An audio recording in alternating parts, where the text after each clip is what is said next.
Hazak Baruch, Rabotai, Besorot Tovot, très bonne journée. Nous sommes aujourd'hui le 25 Heshvan, dans un mois Hanouka si Dieu veut. Et on va essayer, comme nous demande le Rabbi de Lubavitch, au nom de Zohar HaKadosh, de vivre la paracha et de vivre même la montée de la paracha. Donc nous sommes aujourd'hui la troisième. Et ça parle que Yitzhak a creusé. Vous voyez que ça creuse toute la journée, là il y a du bruit aujourd'hui, ils sont en train de creuser en dessous de nous pour découvrir des puits. Combien en tout il a découvert dans la montée d'aujourd'hui? Et bien la première, il y a de l'eau qui est sortie et après ils sont venus les Philistins, je ne sais pas les Palestiniens, c'est des autres qui étaient là pour nous embêter avant et ils ont bouché la source. Comment elle s'appelait la première? Aesek, Asakim, des affaires, des histoires, il y avait trop des histoires. Donc il a appelé Aesek. Après il a continué, Yitzhak a creusé encore une deuxième puits. Et il y avait de l'eau aussi qui sortait. Mais cela aussi il a été bouché par des autres. Comment il a nommé cela? Sitna. Ce qui veut dire en hébreu, là, en français, la haine. Et la troisième, et voilà la fin de la montée avant de tirer notre message du jour.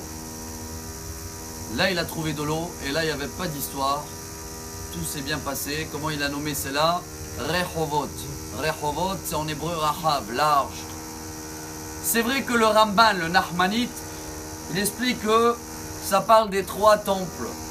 Que Yitzhak, déjà, il savait que le premier, on va trouver de l'eau, c'est la vie, la Torah, mais il va être détruit pour des histoires de meurtre et d'adultère, etc.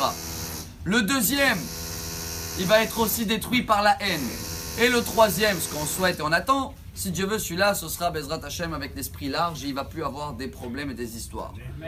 Pour l'instant qu'il n'y a plus de bruit, ils ont arrêté de creuser. Nous, on doit comprendre un autre message. Et là, c'est le message de Rabbi de Lubavitch pour nous. Chacun doit creuser dans sa personnalité et trouver l'eau qu'il a qui est différente de tout le monde. Par contre, c'est dur. Même si la première fois, il va creuser, il va trouver, ça va être bouché. Le Yetzirah est très fort.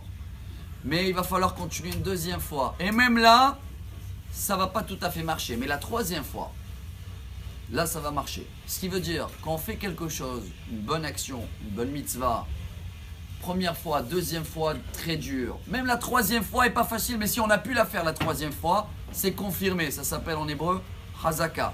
Par contre, je crois qu'on va terminer avec ce message. Il faut pas creuser chez les autres, chers amis. C'est ça le problème, ça s'appelle en hébreu chofer. Ouh là là, tu me creuses, arrête. Il faut creuser chez nous-mêmes. Il y a un écrivain russe, il s'appelait Lev Tolstoï, décédé à l'année 1910. Et lui, il a dit une phrase extraordinaire. Et voilà la phrase pour terminer le petit 3 minutes de ce matin. Tout le monde veut changer tout le monde, mais personne veut changer sa personnalité. Bonne journée. Amar Rabbi Elazar, Amar Rabbi Hanina.